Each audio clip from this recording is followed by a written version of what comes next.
aujourd'hui je vous retrouve avec une vidéo que ça fait très longtemps que je voulais faire. C'est inspiré par l'entrevue que Billie Eilish fait chaque année avec Vanity Fair. Donc c'est mon entrevue One Year Apart. C'est une vidéo que ça fait un an qui est en préparation parce qu'aujourd'hui je vais répondre aux mêmes questions que j'ai répondues il y a un an pile. Et c'est une vidéo que j'ai l'intention de continuer comme tradition. J'ai très hâte de voir la différence entre mes réponses de cette année et mes réponses de l'an passé. Si vous appréciez ce genre de vidéo et vous voulez que je le refasse dans les prochaines années, n'hésitez pas à me le dire dans les commentaires et on va commencer avec les questions tout de suite. J'interromps rapidement la vidéo ici pour introduire le premier concours des 5 jours de Noël. Donc cette année, je collabore avec 5 entreprises québécoises pour faire remporter des prix tout le long des 5 jours de Noël. Tout va se passer sur Instagram, donc je vous inviterai à aller me suivre pour participer au concours. Le tout va se terminer le 31 décembre. Je suis avec Denise, ma Monstera, aujourd'hui pour vous présenter le premier prix qui va être un 75$ en carte cadeau chez Folia Design. Vous pouvez utiliser le 75$ sur des plantes, des pots, des accessoires, fait que je mets tous les détails dans la description. Un gros merci à Folia de collaborer avec moi sur ce giveaway. De retour à la vidéo. Quel âge as-tu? J'ai 21 ans. J'ai 22 ans. Que fais-tu comme travail? Je suis étudiante, créatrice de contenu et coordonnatrice marketing en agence. Je suis créatrice de contenu et chef de projet en marketing d'influence et de contenu en agence. Combien d'abonnés as-tu? Sur Instagram présentement, j'ai 4890 abonnés. Sur YouTube, j'en ai 44 222. Et sur TikTok, j'en ai 60.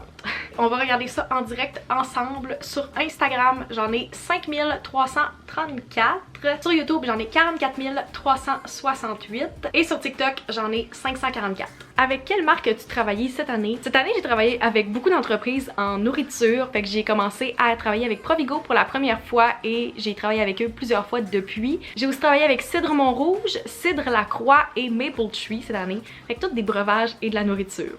Vraiment le fun. Cette année, j'ai travaillé avec Neo Financial, HelloFresh, Best Buy et une collaboration que je voulais faire depuis très longtemps qui s'est déroulée cette année, c'est avec Guru. Où as-tu voyagé cette année? Cette année, c'est la première fois en 8 ans où je suis pas sortie du pays, donc j'ai vraiment pas voyagé cette année.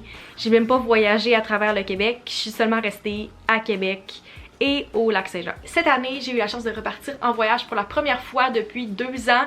Donc j'ai fait mon premier voyage solo au Portugal en octobre. Ma plus grande fierté cette année, je pense que j'ai plusieurs fiertés cette année et non une grosse. Le fait d'être rendue à Québec puis de sentir que c'est comme ma maison puis que je suis confortable ici, d'avoir appris à habiter toute seule puis d'être bien là-dedans, mes collaborations avec YouTube, vraiment je suis très contente de ça, du travail que je fais présentement là-dedans, puis d'avoir eu mon premier emploi aussi dans mon domaine cette année en marketing. Je pense que c'est des belles fiertés que j'ai en 2021. Cette année, j'ai plusieurs choses dont je peux être fière, ça a été une grosse année pour moi, j'ai terminé mon bac en 2 ans, et j'ai aussi remporté 2 podiums à des compétitions universitaires, tout ça dans les premiers 3-4 mois de l'année. Ensuite, j'ai eu la job que je voulais vraiment comme chef de projet en marketing dans l'agence, que ça fait longtemps que je voulais travailler. J'ai aussi créé plein de contenus dont je suis vraiment fière en ayant une job à temps plein, puis j'ai fait mon premier voyage solo, quelque chose que je suis vraiment fière d'avoir fait. C'était une grosse étape pour moi, puis ça a été une très grosse année. Es-tu contente de où tu es présentement? Je pense que je suis contente de où je suis présentement. C'est là où je devrais être. J'ai bientôt terminé mon bac. J'ai une job dans mon domaine, ma première job qui va m'aider à prendre de l'expérience. C'est sûr que j'aimerais être plus loin dans ma carrière YouTube que où je suis présentement, de peut-être pouvoir éventuellement faire une job à temps plein, d'avoir plus de contrats de ce côté-là. Mais je pense qu'il faut travailler plus fort puis que ça va arriver éventuellement. C'est vraiment le fun de voir où j'étais l'an passé parce que j'attendais les prochaines étapes. Je savais que c'était pas exactement là où je voulais être. Puis j'ai tellement accompli de choses cette année puis je suis fière de dire que je suis à ma place. Je suis où je voulais être à 22 ans. J'ai accompli plein de choses puis j'ai hâte de voir où le reste des prochains mois, des prochaines années vont me mener. C'est la première fois dans ma vie adulte où j'ai aucune idée de où je vais être dans un an. Puis ça m'excite. J'ai hâte de voir, puis je suis contente de où je suis présentement. Qu'est-ce qui te rend heureuse? Ça, c'est une question qui est très difficile à répondre. Je pense que qu'est-ce qui me rend heureuse présentement, c'est le calme et l'état où je suis présentement comparé à l'an passé. Il y a un an, j'étais vraiment dans une dark place. Puis maintenant, je pense que je suis beaucoup plus calme, je suis beaucoup moins anxieuse, j'ai beaucoup plus confiance et le contrôle de ce que je fais présentement qu'il y a un an. Donc je suis contente de où je suis, puis mes amis me rendent vraiment heureuse aussi. Et j'ai aussi mon meilleur ami qui va déménager dans la prochaine année à Québec aussi, fait que ça me rend vraiment heureuse. Il y a plein de petites choses qui me rendent heureuse, je pense que c'est vraiment quétaine, mais le coucher de soleil, de pouvoir voyager de nouveau, mes amis, d'habiter dans une ville où je me sens confortable, d'avoir une job qui lie mes passions ensemble, plein de petites choses. C'est vraiment niaiseux, je sais jamais comment répondre à cette question-là. Ma plus grande dépense cette année, c'est mon nouveau iPhone que j'ai acheté. C'est la première fois que je payais un téléphone cash.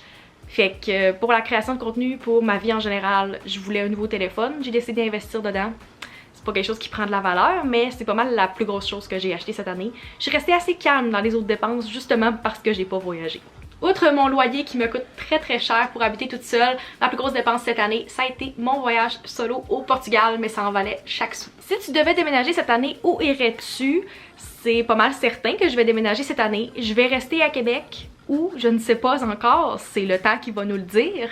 Mais je devrais déménager en appartement à Québec. J'ai pas l'intention de déménager à l'extérieur de la ville, en tout cas pas dans le court terme. Cette année, j'ai déménagé et je suis vraiment contente de où je suis présentement.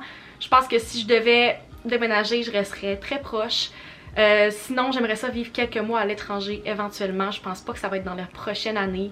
Et pour l'instant, je suis très bien où je suis puis je sais que je bougerai pas dans la prochaine année. Ma collaboration de rêve, les marques avec lesquelles j'aimerais vraiment beaucoup travailler éventuellement, range quand même beaucoup. Premièrement, Guru parce que ça fait des années que c'est juste dans mon image de marque que ça ferait du sens. C'est une marque que j'utilise depuis mon cégep, que j'aime vraiment beaucoup, puis qui est une marque d'ici.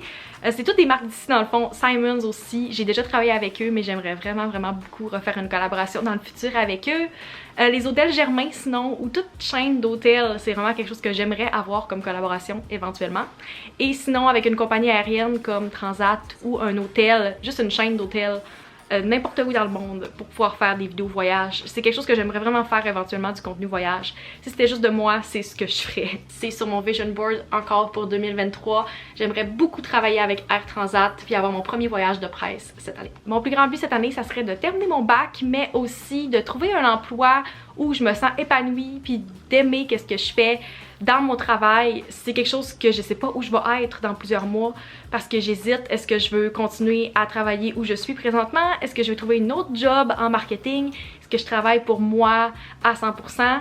J'ai aucune idée où je vais être, mais je sais que je veux être épanouie dans ce que je fais puis être heureuse dans l'aspect professionnel de ma vie. Je pense qu'on peut dire que j'ai définitivement accompli mon but de l'an passé. Cette année, pour être honnête, je sais pas qu'est-ce que je veux accomplir. J'ai tellement eu de buts dans les dernières années. J'aimerais ça avoir des opportunités nouvelles qui vont s'offrir à moi avec mes médias sociaux, que ce soit un voyage de presse, des collaborations avec des marques que ça fait longtemps que je vais travailler, de pouvoir avoir plus de revenus encore avec ça parce que c'est une de mes passions.